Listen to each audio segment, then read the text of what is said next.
Welcome to King's Corner. I'm your host, Christian King, and we're in rainy Fountain, Delaware. And today we're going to be talking about where I went right and where I went wrong in the past 2 weeks. So we're going to start out with where I was right. As I told you guys last week, the XFL was going to be a success. But actually, I could also put this as a wrong because I thought the XFL would be good and I thought it would be sustainable to watch, but I didn't think it would actually be as good as it was. It shocked me, I'm not going to lie, because the XFL was actually entertaining. It was more entertaining than I thought. This is the best league we've seen they're not really rivaling the NFL, but they're still in a football league. They're the best football league we've seen outside of NFL and NCAA.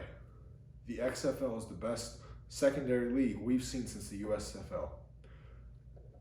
And the reason I actually think it's a little better than the USFL is not just because it has better production, because it does, don't get me wrong. The USFL, it was fun to watch because of the players, but it wasn't great production. While now the XFL is great production, great fan access. I mean, I've never seen something where you see a coach mic'd up. Oh, that was amazing. Getting to see coaches call trips right or double stacks. I mean, wow. And that trick play DC had, wow, that was just fun.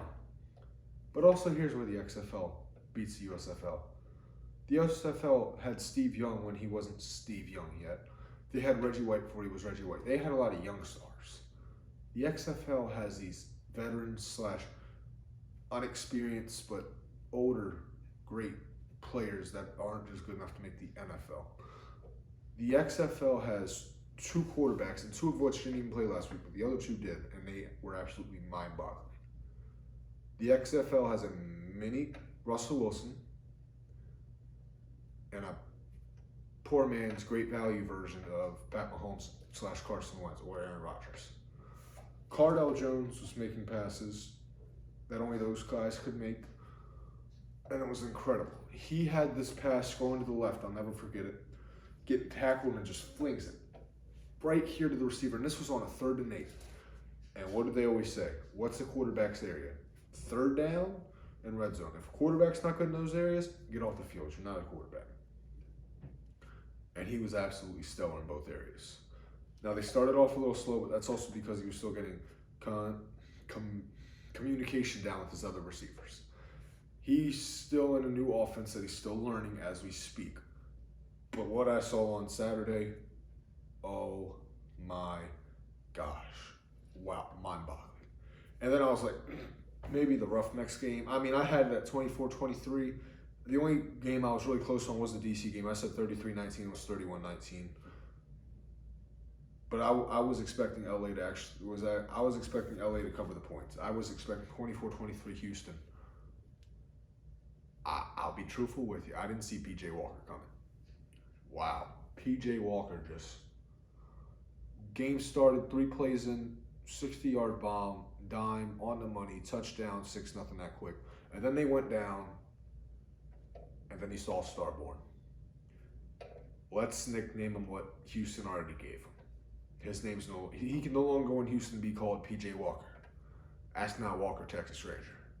Great nickname. And they absolutely destroyed LA. Granted, I was expecting LA to have Josh Johnson. He ended up, he couldn't play because of a thigh injury. So I was like, yeah. And then I told you guys on Friday that if you guys didn't want to really watch a game, Tampa Bay, New York would be the game. I was right, but I'll be truthful with you. I didn't think Tampa Bay was all that, and I know they're not all that. That Aaron Murray never impressed me, even at the school he played. He didn't impress me at where did he play? Georgia. He never impressed me at Georgia. He never impressed me. Everybody's like, you remember Aaron Murray, number 11 at Georgia? I'm like, no, the number 11 from Georgia is Jake Fromm. He's great. Aaron Murray, get out of here. And I knew that would happen in Tampa Bay. I was like, nothing. New York Guardians, though. NYG, New York Giants. And what do those two teams always have in common? For some reason, New York teams, when they're good, always have a good defense. I don't know what it is. It's just a football thing in New York. You always have to have a good defense in New York.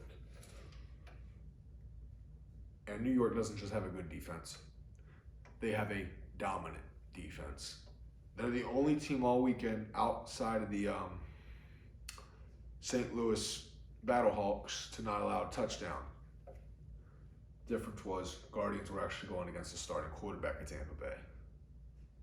And the Guardians shut them down. I'm just going to come out and say it right now. My XFL game of the week this coming weekend, New York, DC. You get that great defense against that offense. Must watch television. I can't wait. I'm going to be glued to the television for 3 hours. Then we have the last game of the weekend. You had Dallas, St. Louis. And Landry Jones couldn't play. What a shocker. He's always hurt. And he lost to St. Louis. I called Dallas would win 33-27. It ended up being one of the lowest scoring games of the weekend. 15-9. Wow. But can we just, let me just get this out of the way.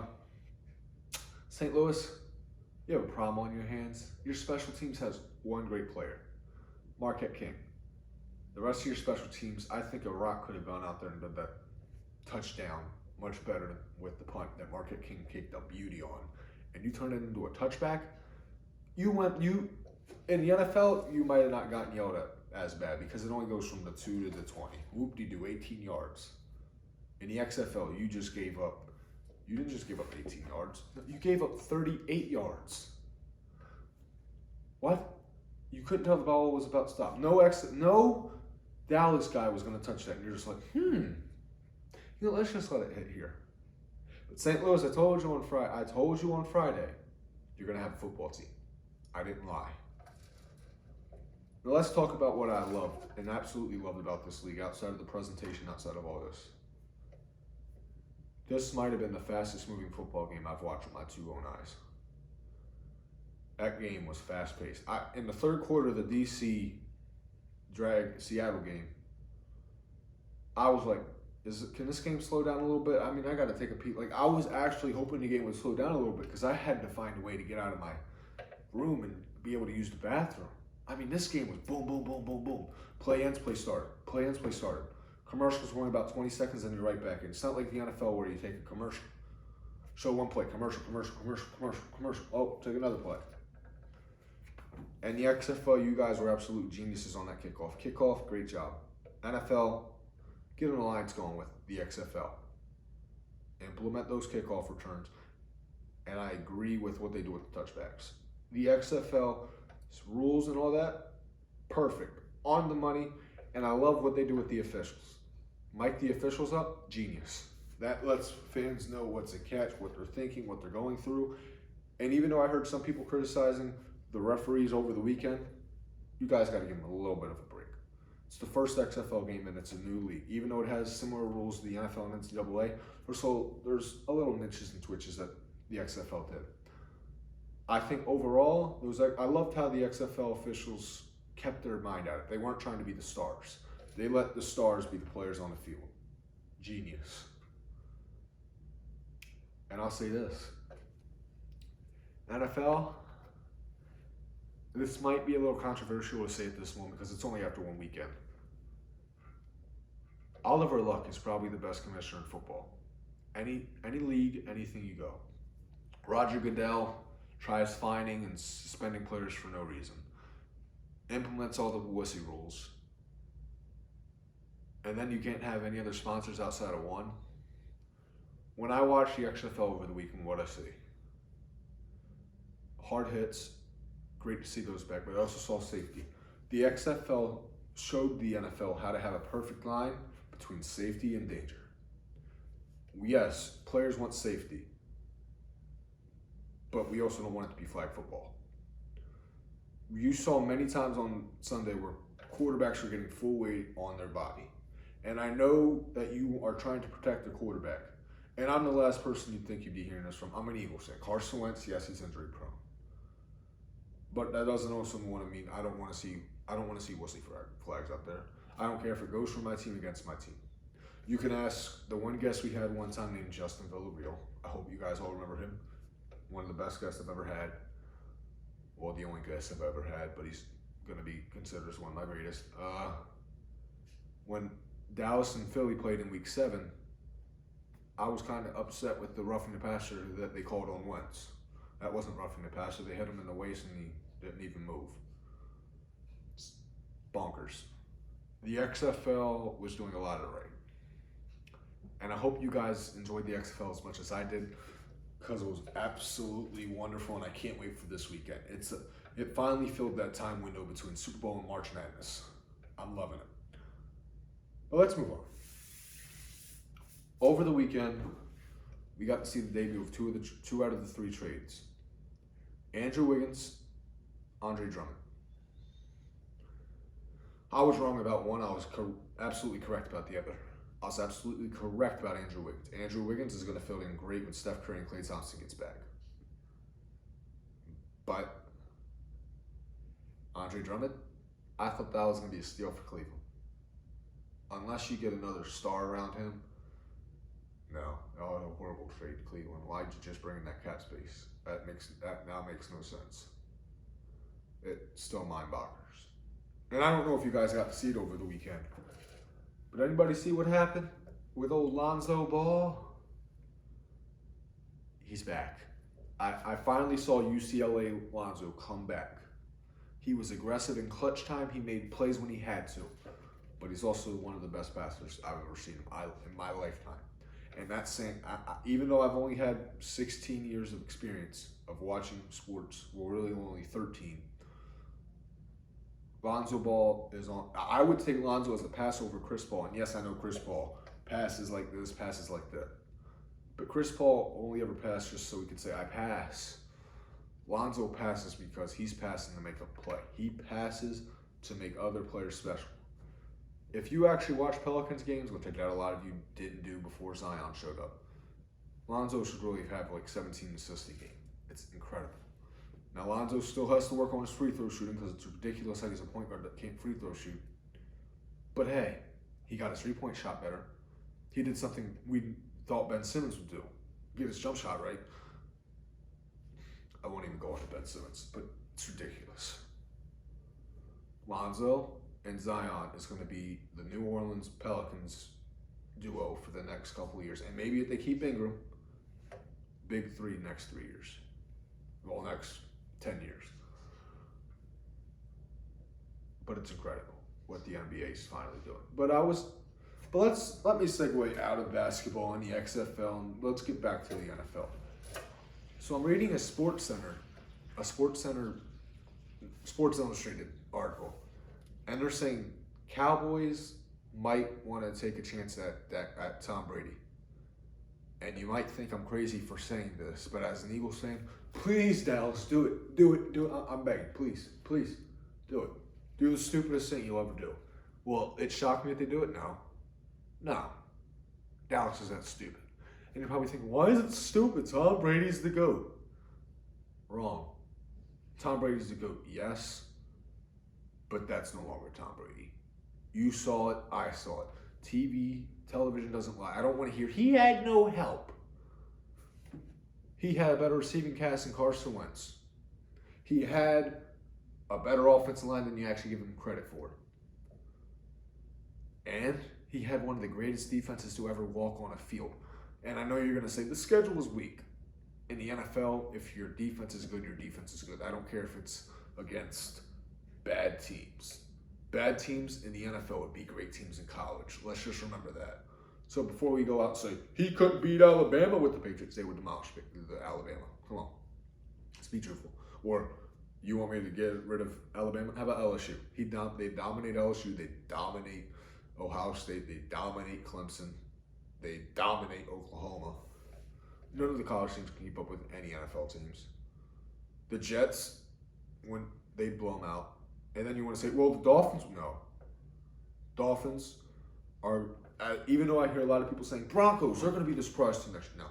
Broncos are going to be good next year. I think third in their division because I think Tom Brady's going to the Chargers.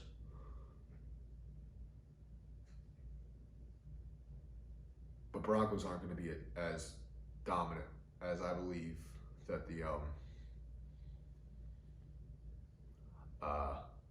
I'm sorry, I lost my train of thought. Who was I just talking about? Backtrack, Tom Brady. I was talking about Tom Brady. I don't know. I'm sorry, I forgot. But whatever I was saying, I think they're going to be the surprise team. Oh, Dolphins. Dolphins are going to be the surprise team. I'll tell you why. They have something that a lot of teams wish they had. A coach that's structured. And I know you're saying, Ron Rivera is a good coach. He's structured. I think he's a good coach. I know you're thinking Bill Belichick and John Harbaugh. No. Brian Flores, when he retires in probably 30 years, I think he'll be in Miami all 30. I really do. I think he's there now, Don Shula. We're going to look back at him as the greatest, not only one of the greatest coaches of all time, he'll surpass Mike Tomlin as the greatest African-American coach to ever live. Won't even be close. I think the Miami Dolphins are going to win their first Super Bowl since the 80s. I really do. I believe that. I believe that he won't. I actually don't believe that they'll end up drafting quarterback this year.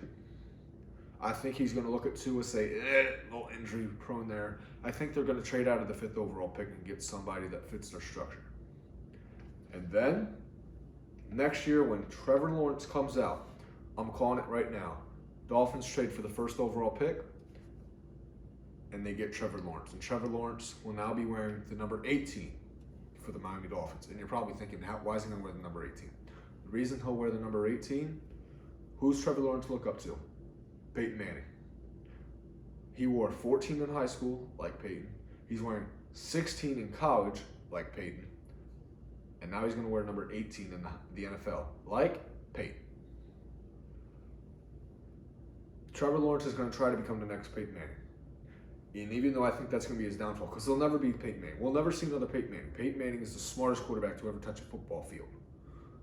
Because he's not the most athletic thing. He didn't have the strongest arm. He's not the most accurate. He's accurate, but he's not that accurate. But he would always outsmart you. Peyton Manning knew what was going to happen on a football field before you knew what you were going to do on a football field. We all talk about Luke Kuechly and his brain. Just think about Luke Kuechly's mind times 10 and a quarterback's mind. That's what you had in Peyton Manning. Trevor Lawrence doesn't have that. Trevor Lawrence doesn't have the footwork Peyton Manning has. When you watch Trevor Lawrence play, and I really want you to digest this, Trevor Lawrence is a running quarterback. He's not a packet passer. He's a running quarterback. He makes plays with his legs. He might make them with his arm every once in a while, but his footwork, he's too tall in a pocket. His feet don't move enough, and he's stiff. I'm not saying he's bad, because I think he's going to be very good. I think when he retires, he'll be known as, in his lifetime, in his generation of quarterbacks, he'll be a top 6, top 7 quarterback. But everybody says he's the next generational talent. No. I don't believe so. I think he'll be in about the range that we talk about Drew Brees now. Top 7. I think that's what he'll get to, and I think that's what he's. I don't think he'll ever get to where Drew Brees used to be, but it'll be about where Drew Brees is now. And ladies and gentlemen, I want to thank you for watching this episode of King's Corner. Enjoy your Monday, and I'll see you tomorrow.